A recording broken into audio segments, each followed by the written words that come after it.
ಕೈ ಬಿಡೇನು, ಕೈ ಬಿಡೇನು, ಆ ಮಾತು ಹೇಳಿದ ತಾ ಹೇಳಿದ ನಲ್ಲವೇ. ನಾ ಕೈ ಬಿಡೇನು, ನಾ ಕೈ ಬಿಡೇನು, ಆ ಮಾತು ಹೇಳಿದ ತಾ ಹೇಳಿದ ನಲ್ಲವೇ. ಯೇಸು ಕೈ ಬಿಡನು ದೈನಂದಿನ ಸತ್ಯವೇದ ಅಧ್ಯಯನಕ್ಕೆ ನಿಮ್ಮೆಲ್ಲರನ್ನು ಆಹ್ವಾನಿಸುತ್ತೇನೆ. ಇಂದು ನಾವು ಆದಿಕಾಂಡ 34:13-17 ವಚನ, ನಮ್ಮಂತೆ ಆಗಬೇಕು ಅಂತ ಇಲ್ಲಿ ಅನ್ಯರು ಹೇಳೋದನ್ನ ನಾವು ನೋಡ್ತಾ ಇದ್ದೀವಿ. ಈಗ ಈ ಭಾಗವನ್ನು ಓದ್ಕೊಳ್ಳೋಣ.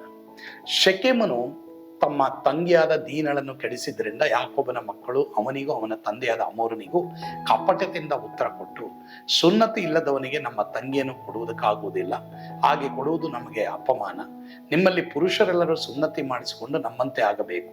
ಹೀಗಾಗುವ ಪಕ್ಷದಲ್ಲಿ ಮಾತ್ರ ನಾವು ನಿಮ್ಮ ಮಾತಿಗೆ ಒಪ್ಪಿ ನಮ್ಮ ಹೆಣ್ಣು ಮಕ್ಕಳನ್ನು ನಿಮಗೆ ಕೊಡುತ್ತಾ, ನಿಮ್ಮ ಹೆಣ್ಣು ಮಕ್ಕಳನ್ನು ನಾವು ತೆಗೆದುಕೊಳ್ಳುತ್ತಾ, ನಿಮ್ಮಲ್ಲಿ ವಾಸ ಮಾಡುತ್ತಾ ನಿಮ್ಮೊಂದಿಗೆ ಒಂದೇ ಕುಲವಾಗಿರಬೇಕು.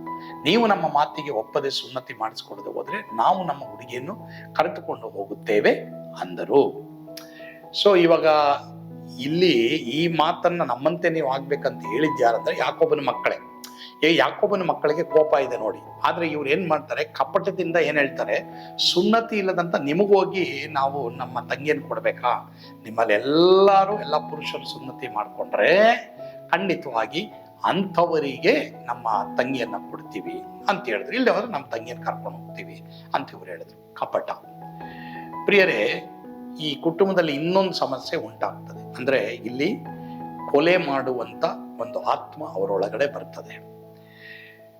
ಇವತ್ತು ಕುಟುಂಬಗಳಲ್ಲಿ ಇಂಥ ಕಪಟದ ಮಾತುಗಳು ಎಷ್ಟೋ ಇದೆ, ಸಭೆಗಳಲ್ಲೂ ಇದೆ, ಮಾತ್ರವಲ್ಲದೆ ಮನೆಗಳಲ್ಲಿದೆ, ಬಿಸ್ನೆಸ್ಗಳಲ್ಲಿದೆ, ಕೆಲಸದಲ್ಲಿದೆ, ಪಾಲಿಟಿಕ್ಸ್ ಅಲ್ಲಿದೆ. ಅದು ಬರೀ ಕಪಟತನದಿಂದ ತುಂಬಿರುವಂತ ಮಾತುಗಳು. ಅದು ನಮಗಿರಬಾರ್ದು. ಯಾವುದೇ ವಿಷಯ ಅದನ್ನ ನೇರವಾಗಿ ಮಾಡ್ರಿ. ಯಾವುದೇ ವಿಷಯ ಇರ್ಬೋದು, ಅದನ್ನ ದಯವಿಟ್ಟು ಕುತ್ಕೊಂಡು ಮುಂದೆ ಮಾತನಾಡಿ ಸರಿಪಡಿಸಿ. ಒಂದು ವೇಳೆ ಬೇಜಾರಾಗ್ಬೋದು, ಅದನ್ನ ಸರಿಪಡಿಸಿ. ಕಪಟತನ ಇರಬಾರ್ದು. ಕಪಟತನ ಒಂದು ವೇಳೆ ಇದ್ದು ನೀವು ಒಳಗೊಂದು ಇಟ್ಕೊಂಡು ಮುಂದೆ ಒಂದು ಮಾಡೋದು, ಅಥವಾ ಮುಂದೆ ಒಂದು ಹೇಳಿ ಹಿಂದೆ ಒಂದು ಮಾಡೋದು, ಇದು ನಮ್ಮ ಜೀವಿತದಲ್ಲಿ ಇರಬಾರ್ದು. ಆ ರೀತಿ ಕಪಟತನ ದೇವರು ನಮ್ಮಿಂದ ತೆಗೆದುಹಾಕಲಿ. ನಮ್ಮ ಕುಟುಂಬಗಳು ನೇರವಾಗಿರಲಿ, ನೇರವಾಗಿ ಮಾತನಾಡಿ.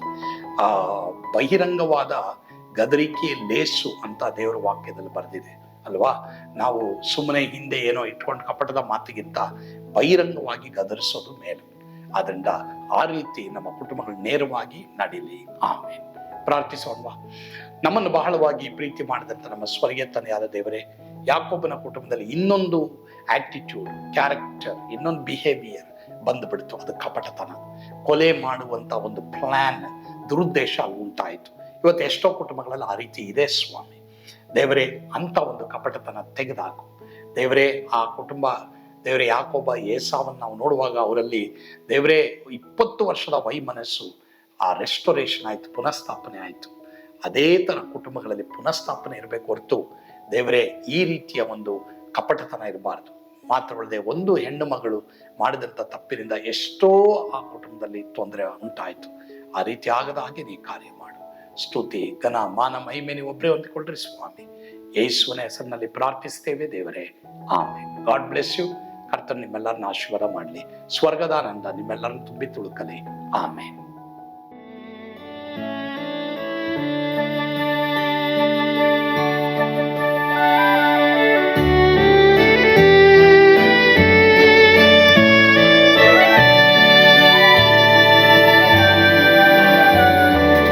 ಓ ಎಂತ ಅದ್ಭುತವಾದ ದಿನ, ನಾನೆಂದಿಗೂ ಮರೆಯೇನು. ಪಾಪಂಧಕಾರದೊಳ್ ಅಲೆದೇನ, ರಕ್ಷಕನ ಕಂಡೇನು.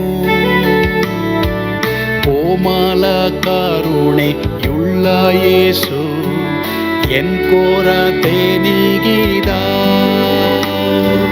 ಕತ್ತಲೆ ಹೋಯಿತು, ಜ್ಯೋತಿಯು ಮೂಡಿತು, ನಾನೀಗ ಧನ್ಯನಾದೆ. ಸ್ವರ್ಗದ ನಂದ ಎನ್ನಾತ್ಮ ತುಂಬಿತು.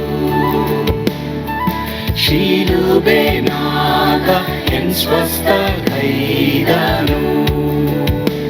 ಎನ್ ಪಾಪ ತೋಳೆದ, ಈರುಳ ದಿನಕ್ಕೆ ತಿರುಗಿದ. ಸ್ವರ್ಗದ ನಂದ ಎನ್ನಾತ್ಮ ತುಂಬಿತು.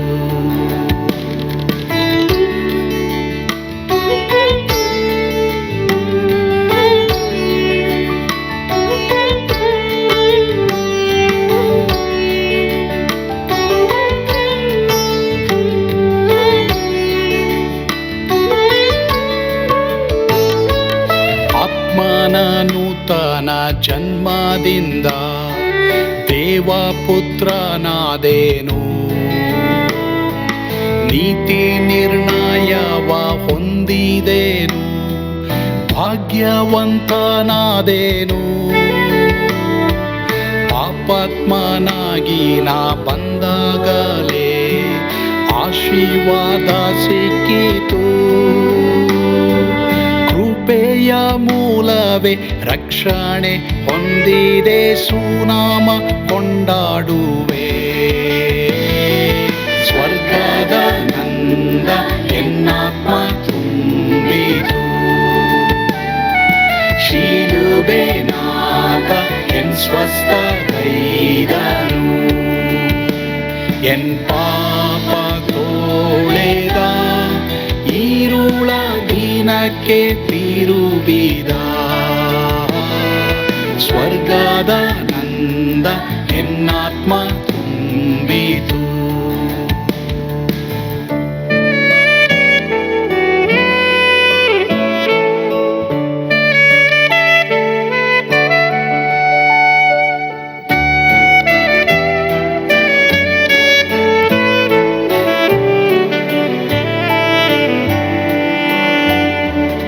ಅನಂತ ನಿರೀಕ್ಷೆ ಏನಾಗಿದೆ, ಕಾಲವು ತೀರಲಾಗಿ.